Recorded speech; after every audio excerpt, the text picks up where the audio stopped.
সমুদ্র। শব্দটা শুনলেই যেন চোখে ভেসে ওঠে কোলাহল, পর্যটকের ভিড় আর সমুদ্র পাড়ের রঙিন রঙিন ছাতা।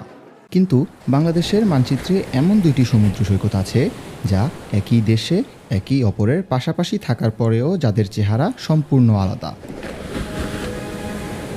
একজন বালু দিয়ে ঘেরা, অপরজন সবুজের মাঝখানে হারিয়ে যাওয়া নীল রঙের মতো। আজকের গল্পটা বাংলাদেশের এমন দুইটি সৈকত নিয়ে যেখানে সমুদ্রও চুপ করে থাকে।